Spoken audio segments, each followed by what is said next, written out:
আমাদের নতুন দিনের স্লোগান, জুলাই যোদ্ধাদের যে স্বপ্ন, তাদের যে প্রত্যয়, তাদের যে অঙ্গীকার, আগামীর বাংলাদেশ 47, 71, 24-এর ভিত্তিতে গড়ে তুলতে হবে। আমরা সেই সংগ্রাম নিয়ে মাঠে নেমেছি। আমরা সে বিপ্লবের আকাঙ্ক্ষা বাস্তবায়নের লক্ষ্য নিয়ে মাঠে নেমেছি।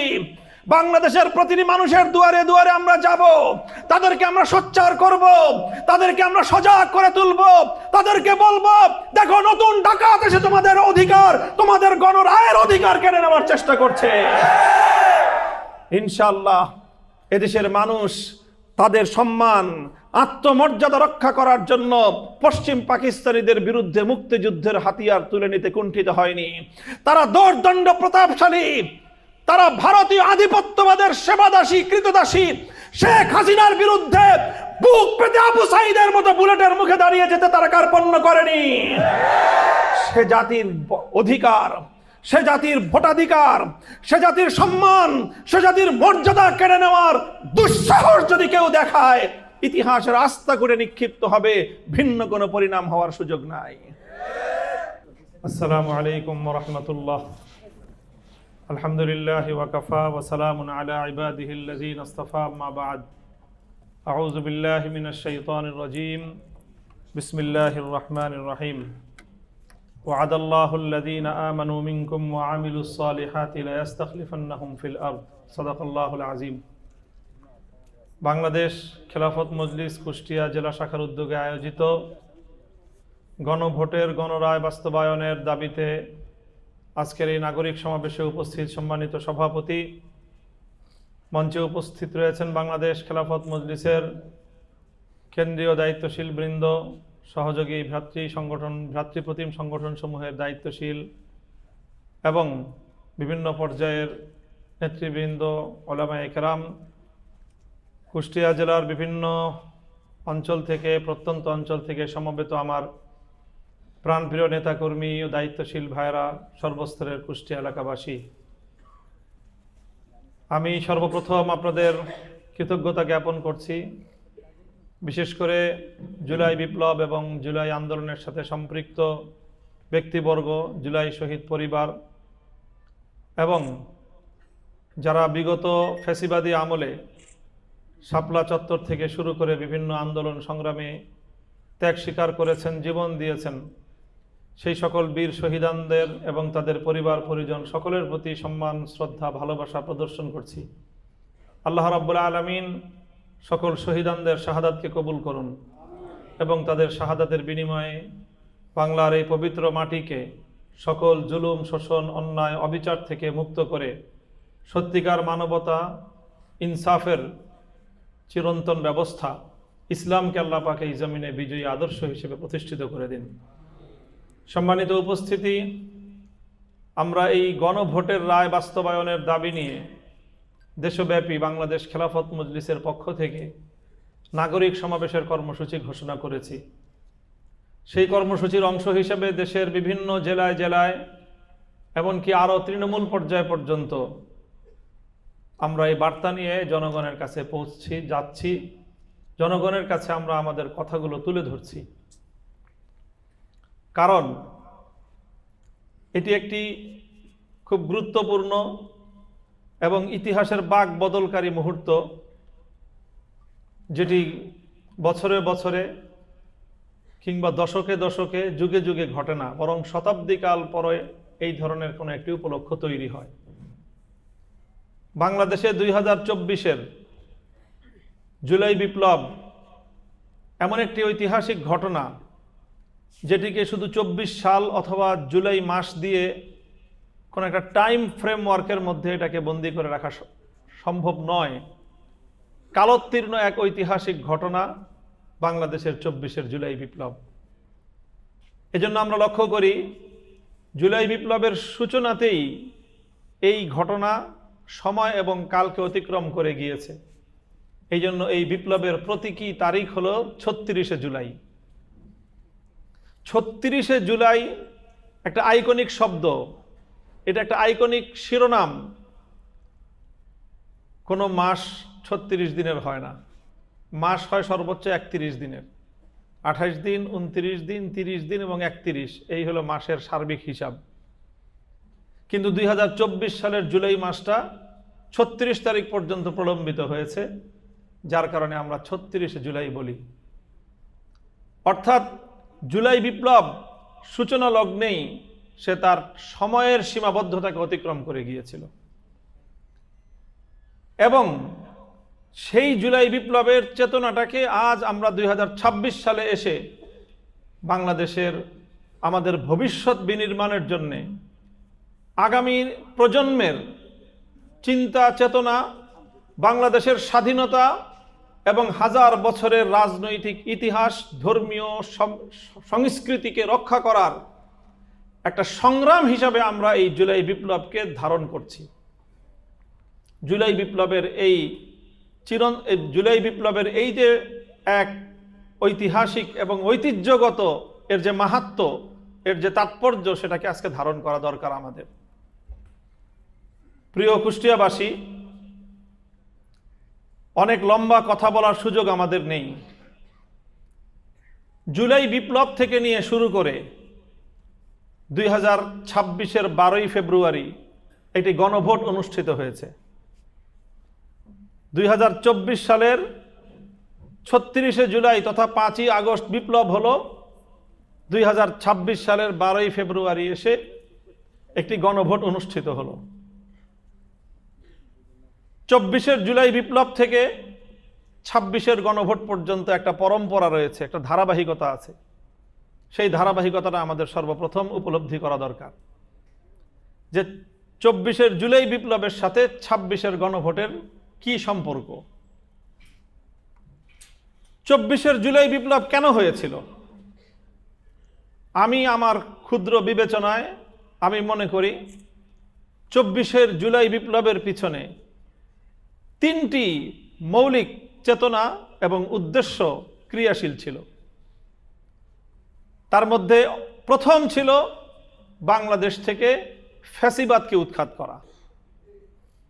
ফ্যাসিবাদ, স্বৈরতন্ত্র, গুম খুন, এদেশের মানুষের ইচ্ছার বিরুদ্ধে তাদের উপর ক্ষমতাসীন মহলের যে স্বৈরতন্ত্র, তাদের উপর ইচ্ছার বিরুদ্ধে জনগণকে জুলুম, শোষণ পরিচালনা করা, প্রতিবাদ করতে গেলেই গুম খুন হত্যাকাণ্ডের মাধ্যমে সকল প্রতিবাদী কণ্ঠগুলোকে স্তব্ধ করে দেওয়ার যে পায়তারা ছিল, সেই দমবন্ধ পরিস্থিতি ফ্যাসিবাদ থেকে বাংলাদেশকে মুক্ত করা ছিল জুলাই বিপ্লবের প্রধান চেতনা। দ্বিতীয় বিষয় ছিল যে রাষ্ট্রের মধ্যে বিভিন্নভাবে প্রায় শতাব্দীকাল ধরে বাংলাদেশের রাষ্ট্রীয় ব্যবস্থায় একটা বৈষম্যমূলক নানা উপকরণ তৈরি হয়েছে। সমাজের নানা শ্রেণীতে, নানা জায়গায়, প্রশাসনে সর্বত্র বৈষম্য বৈষম্য বৈষম্য। এই বৈষম্য শেকড় শুদ্ধ উপড়ে ফেলবার জন্যই 2024 জুলাই বিপ্লব হয়েছিল। তাহলে জুলাই বিপ্লবের প্রধান দুটি চেতনা হলো ফ্যাসিবাদের বিলোপ, বৈষম্যের বিরোধ, বৈষম্য বিলোপ করা। আর এর অন্তরালে আরেকটা বড় চেতনা ছিল, জুলাই বিপ্লবীরা সকলেই এক বাক্যে স্বীকার করে 2024 জুলাই বিপ্লবের পাটাতন তৈরি হয়েছিল 2013 সালের শাপলা চত্বরে। শাপলা থেকে জুলাই পর্যন্ত, 5ই মে থেকে 36 জুলাই পর্যন্ত বিপ্লবের যে ধারাবাহিকতা, কেউ যদি এই ধারাবাহিকতাকে উপলব্ধি করতে ব্যর্থ হয়, সে কোনোদিন জুলাই বিপ্লবের চেতনা বুঝতে পারবে না। এদেশের আলেম সমাজকে বুঝতে হবে, এদেশের ইসলামপন্থীদেরকে বুঝতে হবে যে 5ই মেকে 24 জুলাই বিপ্লব থেকে যদি বিচ্ছিন্ন করা হয়, 24 জুলাই বিপ্লব তার গতিপথ হারিয়ে ফেলবে। কাজেই কেউ যেন জুলাই বিপ্লবকে 5ই মের শাপলার মূল ধারা থেকে বিচ্যুত করতে না পারে, আমাদেরকে সেই সংগ্রাম আমাদেরকে করে যেতে হবে। সে সংগ্রাম শুধু রাজপথের সংগ্রাম নয়, সে সংগ্রাম বুদ্ধিবৃত্তিক সংগ্রাম, সে সংগ্রাম সাংস্কৃতিক সংগ্রাম, সে সংগ্রাম রাজনৈতিক সংগ্রাম, সে সংগ্রাম একটা কঠিন চ্যালেঞ্জকে মোকাবেলা করে 5ই মের সাথে 36 জুলাইয়ের এই বিপ্লবের সম্বন্ধটাকে অটুট এবং অবিচল রাখার এই সংগ্রাম আমাদেরকে করতে হবে। কাজে সেই জায়গা থেকে আমি বলতে পারি জুলাই বিপ্লবের অন্যতম আকাঙ্ক্ষা ছিল বাংলাদেশের প্রায় 92% মানুষের যে ধর্মীয় চেতনা, যে আবেগ, যে অনুভূতি এবং তাদের যে হাজার বছর ধরে চলে আসা তাদের যে সংস্কৃতি, সেই সংস্কৃতির উপর ভিনদেশী কোনো আগ্রাসী সংস্কৃতির আধিপত্যকে অস্বীকার করার বিপ্লবের নাম হলো জুলাই বিপ্লব। এই জন্য জুলাই বিপ্লবের অন্যতম প্রধান স্লোগান ছিল দিল্লি না ঢাকা। এই দিল্লি না ঢাকা এটা একটা শব্দবন্ধ শুধু নয়, এর মাধ্যমে কয়েক শতাব্দী পর্যন্ত একটি আধিপত্যবাদের বিরুদ্ধে এদেশের তরুণ সমাজের বিস্ফোরণকে বোঝায়। এই হলো জুলাই বিপ্লব। জুলাই বিপ্লব হলো 36শে জুলাই, 5ই আগস্ট। 5ই আগস্টের পরপর অন্তর্বর্তীকালীন সরকার প্রতিষ্ঠিত হলো ডক্টর ইউনূস সাহেবের নেতৃত্বে। সে অন্তর্বর্তীকালীন সরকার প্রতিষ্ঠিত হওয়ার পর তারা তাদের 3টি মৌলিক লক্ষ্য ঘোষণা করলেন, যে তাদের প্রধান লক্ষ্য হলো 3টি। 1 নম্বর হলো এই সকল খুন এবং যত হত্যাকাণ্ড সংগঠিত হয়েছে, 2009 সালের পিলখানা ট্র্যাজেডি, 2013 সালের শাপলা চত্বরের গণহত্যা, 2021 সালের মোদি বিরোধী আন্দোলনে হেফাজতে ইসলামের নেতাকর্মীদের শাহাদাত, 2024 সালের জুলাই বিপ্লবের সকল শাহাদাত সহ যত গুম খুন হত্যাকাণ্ড সংগঠিত হয়েছে, সকল হত্যাকাণ্ডের বিচারের মাধ্যমে বাংলাদেশ থেকে বিচারহীনতার সংস্কৃতি দূর করা হবে এবং ফ্যাসিবাদী স্বৈরাচারী খুনি রেজিমের প্রতিটি কালপিটকে ধরে ধরে বিচারের কাঠগড়ায় দাঁড় করিয়ে বাংলাদেশে তাদের উপযুক্ত বিচার করা হবে। এটা ছিল অন্তর্বর্তীকালীন সরকারের প্রথম দায়িত্ব। তাদের 2 নম্বর দায়িত্ব ছিল বাংলাদেশের রাষ্ট্র ব্যবস্থায় ফ্যাসিবাদের যেই সকল উপকরণ উপাদান তৈরি হয়ে আছে, বাংলাদেশের ক্ষমতার মসনদে যেই বসে, ভালো মানুষটা বসলেও কিছুদিন পরে সে ফ্যাসিবাদী হয়ে ওঠে। এই ক্ষমতার চেয়ারের মধ্যে বাংলাদেশের ক্ষমতার যে প্রক্রিয়া, এই ক্ষমতার প্রক্রিয়ার মধ্যেই ফ্যাসিবাদ তৈরি করার, ফ্যাসিবাদকে জন্ম দেওয়ার একটা উপাদান বিদ্যমান। অন্তর্বর্তীকালীন সরকারের অন্যতম অঙ্গীকার ছিল তারা রাষ্ট্রীয় ব্যবস্থায় সংস্কার সাধন করে ফ্যাসিবাদের শেকড় শুদ্ধ উপড়ে ফেলে একটি সুন্দর আগামীর, একটি সম্মিলিত বাংলাদেশ, গণতান্ত্রিক বাংলাদেশ, ফ্যাসিবাদ মুক্ত একটি বাংলাদেশ গড়বার জন্য একটি সংস্কার কার্যক্রম পরিচালনা করবে। এটা ছিল তাদের দ্বিতীয় কমিটমেন্ট, সংস্কার করার। 3 নম্বর কমিটমেন্ট ছিল বিচার ত্বরান্বিত করার পর, সংস্কার নিশ্চিত করার পর একটি স্বচ্ছ সুন্দর ইলেকশন দিয়ে ক্ষমতা থেকে তারা প্রস্থান করবে। নতুন বাংলাদেশে একটি সুন্দর সরকার প্রতিষ্ঠিত হবে, যারা ফ্যাসিবাদের দিকে ধাবিত হবে না, যারা খুনিদের বিচার করবে, যারা বাংলাদেশের গণমানুষের অধিকার আদায় করবে। দুর্ভাগ্যজনকভাবে অন্তর্বর্তীকালীন সরকার ফ্যাসিবাদের বিচারের ক্ষেত্রে কিছুটা অগ্রগতি, উন্নতি সাধন করেছে। দৃশ্যমান কিছু বিচার তারা কার্যক্রম সম্পন্ন করতে পেরেছে। তারা একটি নির্বাচনের পরিবেশ সৃষ্টি করেছে, কিন্তু তাদের সবচেয়ে বড় গুরুত্বপূর্ণ যে দায়িত্ব ছিল, সেটা ছিল বাংলাদেশের রাষ্ট্রযন্ত্র থেকে, রাজনৈতিক বন্দোবস্ত থেকে ফ্যাসিবাদের পথকে রুদ্ধ করে দিয়ে একটি মৌলিক সংস্কার সাধন করা। সেই সংস্কার নিশ্চিত করে যেতে পারে নাই অন্তর্বর্তীকালীন সরকার। 33টি রাজনৈতিক দল সহযোগিতা করেছে, 83 দিন বৈঠক করেছে, দীর্ঘ 9 মাস পর্যন্ত কনসেনসাস কমিশন, জাতীয় ঐকমত্য কমিশনের মধ্যে সকল দলগুলো বসে একটি জুলাই জাতীয় সনদ তৈরি করলো। সেই জুলাই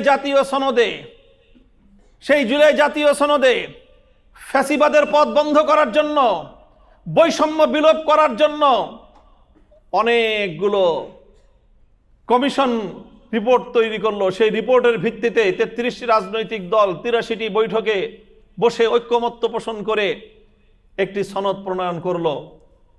কিন্তু দুর্ভাগ্যজনকভাবে আমরা দেখলাম সেই সনদের গুরুত্বপূর্ণ প্রতিটি জায়গায় 13টি গুরুত্বপূর্ণ পয়েন্ট আমরা চিহ্নিত করেছি। সেই 13টি গুরুত্বপূর্ণ পয়েন্টের মধ্যে 11টি গুরুত্বপূর্ণ পয়েন্টে একটি রাজনৈতিক দল তারা বাংলাদেশের সংস্কারের অঙ্গীকারের সঙ্গে দ্বিমত পোষণ করলো, এবং সেই দলটির নাম দুর্ভাগ্যজনকভাবে বাংলাদেশ জাতীয়তাবাদী দল, বিএনপি।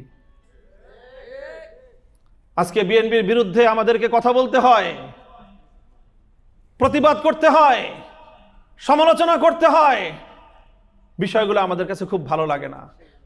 বিএনপি আমাদের দীর্ঘ রাজনৈতিক সংগ্রামের সহযোদ্ধা, তাদের সঙ্গে আমাদের দীর্ঘ অতীত ইতিহাস রয়েছে।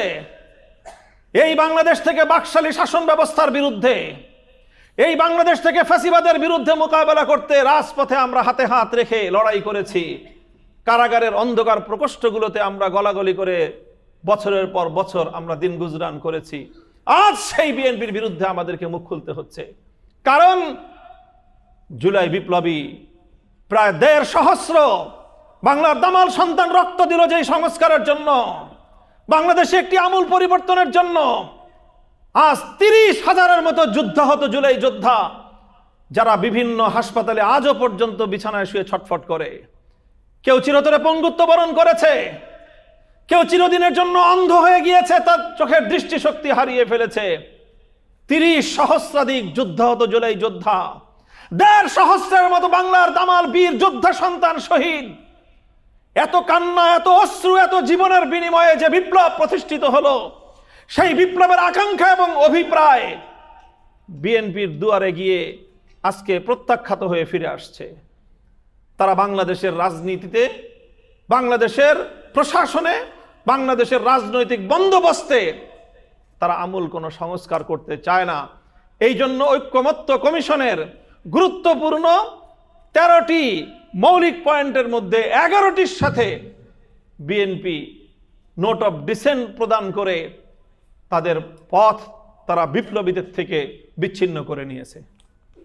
আর সংখ্যাগরিষ্ঠতার অহংকারে, রাজনৈতিক দলের ঐতিহ্যের অহংকারে এবং নিজেদের অতীত নেতৃবৃন্দের গৌরবের উপর ভর করে আগামীর বাংলাদেশকে তারা পরিচালনা করতে চায়। আমি মনে করি এটি বিএনপির ভুল রাজনীতি, এটি বিএনপির ভুল রাজনীতি।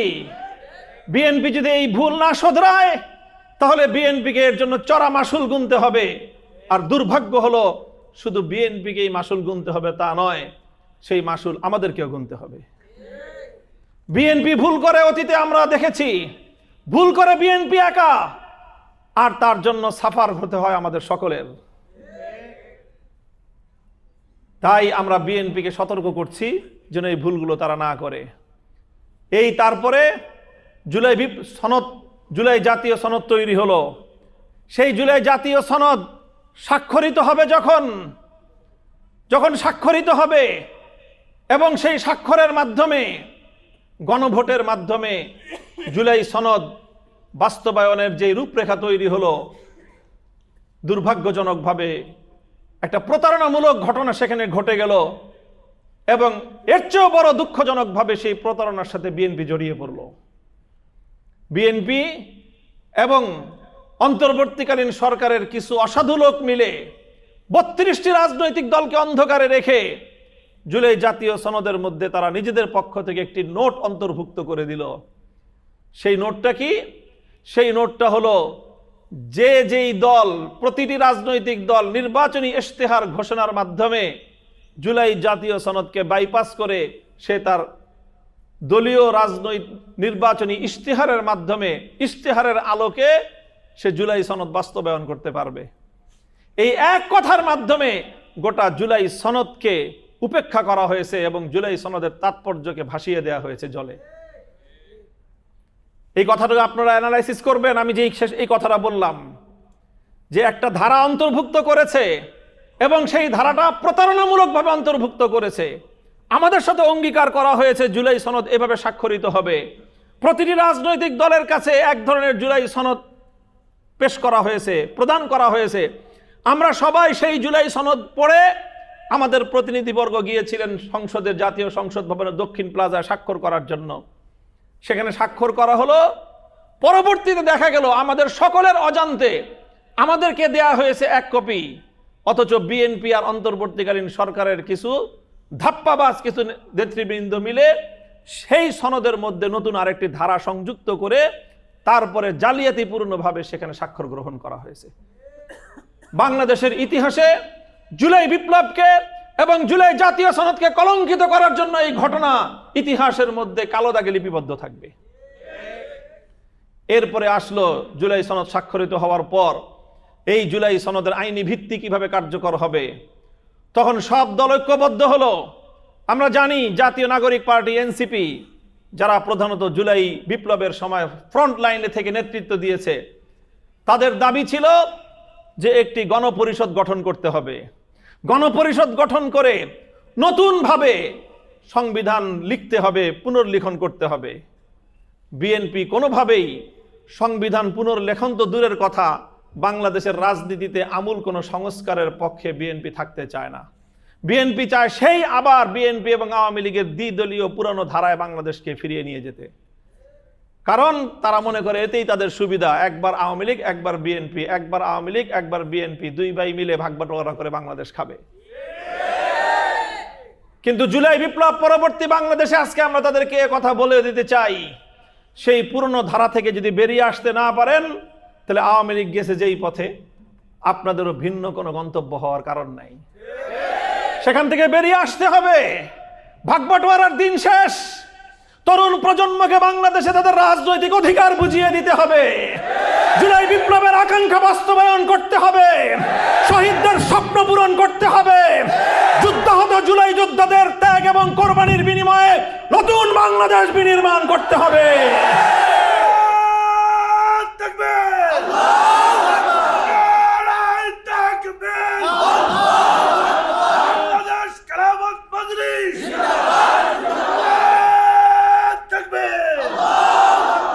সম্মানিত উপস্থিতি, আমরা আন্দোলনে নামলাম যে জুলাই সনদ বাস্তবায়ন করতে হবে। আমাদের আন্দোলনের মুখে আবার সকল দল আলোচনার টেবিলে বসলো।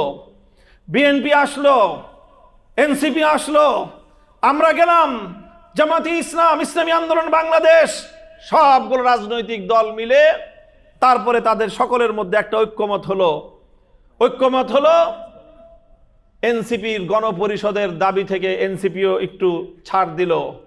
বিএনপিও একেবারেই যারা সংস্কার করতে চায় না তারাও কিছুটা ছাড় দিল এবং সকলে মিলে একটা প্রক্রিয়া নির্ধারিত হলো। সেটা হলো যে বাংলাদেশের ত্রয়োদশ জাতীয় সংসদ নির্বাচন পরবর্তী যেই সংসদটা গঠিত হবে, সেই সংসদটা একই সাথে সংসদ হবে। তার আগে এটা সংস্কার পরিষদ, সংবিধান সংস্কার পরিষদ নামে একটা সংস্কার পরিষদ গঠিত হবে। এই সংবিধান সংস্কার পরিষদ গঠনের জন্য আইনজীবীদের এবং আইনজ্ঞদের সকলের পরামর্শ নিয়ে সকল রাজনৈতিক দলগুলো অভিন্ন মত প্রদান করলো যে এই সংবিধান সংস্কার পরিষদ গঠন করতে হলে জনগণের ম্যান্ডেট লাগবে। জনগণের ম্যান্ডেট কিভাবে পাওয়া যাবে? তখনই আসলে রেফারেন্ডাম অর্থাৎ গণভোট করতে হবে। সেই গণভোট করা হলো। গণভোটের 4টা প্রশ্ন দেওয়া হলো, সুনির্দিষ্ট প্রশ্ন। সেই 4টা প্রশ্নের মধ্যে বিএনপি যেই সকল সনদের যেই গুরুত্বপূর্ণ ধারাগুলোতে নোট অফ ডিসেন্ট দিয়ে দ্বিমত প্রকাশ করেছিল, সবগুলো ধারা গণভোটের 4টা প্রশ্নের মধ্যে অন্তর্ভুক্ত করে জনগণের কাছে জানতে চাওয়া হলো, তোমরা কি এগুলোর পক্ষে না এর বিপক্ষে হ্যাঁ বা না ভোট দাও। বাংলাদেশের মানুষ তারা অভূতপূর্বভাবে গণভোটে হায়ের পক্ষে নিজেদের মতামত ব্যক্ত করেছে। বিএনপি প্রথম দিকে তারা সিদ্ধান্ত নিয়েছিল যে তারা গোটা সংগঠনের গোটা দল মিলে গণভোটের নায়ের পক্ষে তারা ক্যাম্পেইন করবে, এই সিদ্ধান্ত তারা নিয়েছিল এবং তারা শুরু করেছিল নায়ের পক্ষে ক্যাম্পেইন করা। নায়ের পক্ষে ক্যাম্পেইন করতে গিয়ে মাঠ পর্যায় থেকে বিএনপি হোঁচট খেলো, দেখলো বাংলাদেশের মানুষ জুলাই বিপ্লবের পক্ষে। কাজে এখন যদি নায়ের পক্ষে আমরা ক্যাম্পেইন করি, আমসালা দুটোই যাওয়ার আশঙ্কা আছে। তখন তারা তাদের রাতারাতি কৌশল পরিবর্তন করলো। বিএনপির চেয়ারম্যান বর্তমান প্রধানমন্ত্রী জনাব তারেক রহমান সাহেব ঘোষণা করলেন, আপনারা গণভোটে হায়ের পক্ষে ভোট দিন। তারা প্রকাশ্যে হায়ের পক্ষে অবস্থান নিল, কিন্তু তলে তলে সব জায়গায় তারা তাদের সাংগঠনিক নেটওয়ার্কের মাধ্যমে গণভোটে নায়ের পক্ষেই ছিল। আওয়ামী লীগ নায়ের পক্ষে ছিল, বিএনপির সাংগঠনিক শক্তি নায়ের পক্ষে ছিল, ফ্যাসিবাদ বিরোধী শক্তি নায়ের পক্ষে ছিল। এই নায়ের পক্ষ সব মিলে 30%-এর কিছু বেশি না ভোট দিল। আর বাংলাদেশের জুলাই বিপ্লবপন্থীরা প্রায় 70% মানুষ হ্যাঁ ভোটের পক্ষে ভোট দিয়ে গণভোটে হ্যাঁ ভোটকে হ্যাঁ পক্ষকে ঐতিহাসিকভাবে তারা বিজয়ী করলো। বিএনপি 50% ভোট পেয়ে ক্ষমতাসীন হলো। ক্ষমতাসীন হয়েই বিএনপি সেই গণভোটের 70% মানুষের মতামতকে উপেক্ষা করার দুঃসাহসিকতা দেখালো। জাতির সঙ্গে তারা গাদ্দারি করা শুরু করলো, বিশ্বাসঘাতকতা শুরু করলো, এবং এখন তারা বলতেছে এই গণভোট বেআইনি হয়েছে। তারা বলতে চায় গণভোটের মাধ্যমে যে সংবিধান সংস্কার পরিষদ গঠন হওয়ার কথা তার কোনো আইনি ভিত্তি নাই। অথচ যখন একসঙ্গে বসে সবগুলো রাজনৈতিক দল এই গণভোটের সিদ্ধান্ত গ্রহণ করেছিল তখন কিন্তু তারা এই গণভোটের সাথে একমত হয়েছে। তাদের আইনজীবীরা পরামর্শ দিয়েছে এবং তাদের দলীয় এই প্রস্তাবনের পক্ষে ছিল। এখন নতুন আরেক বয়ান তারা তৈরি করেছে যে আমরা তখন যদি গণভোটে জুলাই সনদে ঐক্যমত্য না হতাম তাহলে নির্বাচন পিছিয়ে যাওয়ার সম্ভাবনা ছিল, এই জন্য তখন আমরা একমত হয়েছিলাম। প্রিয় উপস্থিতি, লম্বা আর আলোচনা করব না, আমার এই কথাটা এইখানেই শেষ করব। আমি শুধু বলতে চাই এই যে 70% মানুষের গণমত, আপনারা এখন জনগণের অধিকার আদায়ের কথা স্বীকার করে একবার সকল রাজনৈতিক দলগুলোর সঙ্গে একবার অঙ্গীকারে আবদ্ধ হওয়ার পর নির্বাচনী বৈতরণী পার হয়ে গিয়ে বলতেছেন যে আমরা এখন আর জনগণের সেই ম্যান্ডেট, জনগণের মতামত বাস্তবায়ন করব না। মনে রাখবেন শীত কিন্তু এক মাঘেই শেষ হয়ে যায় না, আবারও মাঘ মাস আসবে, আবারও শীত পড়বে, আবারও নির্বাচন আসবে, আবারও জনগণের কাছে আপনাদেরকে যেতে হবে। মনে রাখবেন জুলাই পরবর্তী এই বাংলাদেশে, আগামীর বাংলাদেশের জনতার কাছ থেকে যদি ম্যান্ডেট গ্রহণ করতে হয়, জনগণের মতামতকে শ্রদ্ধা প্রদর্শন করে জনগণের আদালতে গিয়ে তাদের কাছে ভোট চাইতে হবে। দুর্ভাগ্যজনকভাবে আমাদের কষ্ট হয় যখন আমরা দেখি যে বর্তমান সরকার আবার সেই পুরনো ফ্যাসিবাদী সরকারের অনুকরণ করার দিকে, সেদিকেই বিপজ্জনকভাবে ধাবিত হচ্ছে। ফ্যাসিবাদী স্বৈরাচারী শেখ হাসিনা বাংলাদেশের মানুষের কাছে একটা নতুন বক্তব্য উপস্থাপন করেছিল। গণতন্ত্রকে নতুনভাবে মানুষের কাছে সে সংজ্ঞায়িত করার চেষ্টা করেছিল। মনে থাকার কথা আপনাদের, শেখ হাসিনা বলতো উন্নয়নের গণতন্ত্র। কিসের গণতন্ত্র? অর্থাৎ আমি উন্নয়ন করব, এটার নামই গণতন্ত্র, তোমাদের ভোটের দরকার নাই। এই জন্য একবার রাতের বিনা ভোটের সরকার, আর একবার রাতের ভোটের সরকার, আর একবার আমি আর ডামি মার্কা নির্বাচনের সরকার। এই সমস্তের মধ্য দিয়েই শেখ হাসিনার গণতন্ত্র। আর জনগণ যখন বলতো যে জনগণের মতামত কোথায়, গণরায় কোথায়, বলতো গণরায়ের দরকারটা কি? উন্নয়নের গণতন্ত্র। অর্থাৎ দক্ষিণবঙ্গের জন্য পদ্মা সেতু বানায় দিছে, এটাই তোমাদের গণতন্ত্র। তোমরা পদ্মা সেতু দিয়ে আসবা যাবা, তোমাদের আর মতামতের দরকার নাই। ঢাকাবাসীর জন্য মেট্রো রেল তৈরি করে দিছে, তোমরা মেট্রো রেল দিয়ে চলাচল করবা, আর গণতন্ত্রের দরকার নাই, এটাই তোমাদের গণতন্ত্র। গোটা দেশের মানুষকে উন্নয়নের গণতন্ত্রের নাম বলে গণমতামতকে বাংলাদেশের জনগণের কাছ থেকে ছিনতাই করে নিয়েছিল শেখ হাসিনা। আমি জানি না বর্তমান সরকারের ওই রকম কোনো বিপজ্জনক চিন্তা ভাবনা আছে কিনা, কিন্তু আমার ভয় হয় যে এখন নতুন সরকার এসে তারা সেই নতুন আরেক ফর্মুলা দিয়ে নতুনভাবে গণতন্ত্রকে সংজ্ঞায়িত করার চেষ্টা করতেছে। প্রত্যেকটা মানুষের কাছে কাছে, নারীদের কাছে কাছে ফ্যামিলি কার্ড তুলে দিবে, আর কৃষকদের কাছে কাছে কৃষক কার্ড, আর বলবে যে এই হলো তোমাদের ফ্যামিলি কার্ডের গণতন্ত্র, আর এই হলো কৃষক কার্ডের গণতন্ত্র। এই যে ফ্যামিলি কার্ড আর কৃষক কার্ডের গণতন্ত্র দিয়ে যদি বাংলাদেশের মানুষের ভোটাধিকার কেড়ে নেওয়ার চেষ্টা করেন, মনে রাখবেন বাংলাদেশের প্রতিটি ঐতিহাসিক ঘটনা জনগণের সম্মান এবং মর্যাদা প্রতিষ্ঠার স্বপ্ন থেকেই হয়েছিল। 1970 সালে বাংলাদেশের মানুষ ভোটাধিকার প্রয়োগ করেছিল। জনগণের ম্যান্ডেটে নির্বাচিত সরকারের কাছে ক্ষমতা হস্তান্তর করতে স্বৈরাচারী পশ্চিম পাকিস্তানি গোষ্ঠী তারা টালবাহানা করেছিল। ফলাফলে 71-এর মুক্তিযুদ্ধ হয়েছিল। 2014, 18, 24 সালে জনগণের ভোটাধিকার ছিনতাই করার প্রেক্ষিতে 24 জুলাই বিপ্লব হয়েছিল। আজ যদি আবার নতুন করে 70% জনগণের ভোটাধিকার ছিনতাই করার, ছিনিমিনি খেলবার কোনো পায়তারা চালানো হয়, তাহলে আবার 71-এর হাতিয়ার গর্জে উঠতে পারে, আবার 24-এর হাতিয়ার গর্জে উঠতে পারে। আমাদের নতুন দিনের স্লোগান, জুলাই যোদ্ধাদের যে স্বপ্ন, তাদের যে প্রত্যয়, তাদের যে অঙ্গীকার, আগামীর বাংলাদেশ 47, 71, 24 ভিত্তিতে গড়ে তুলতে হবে।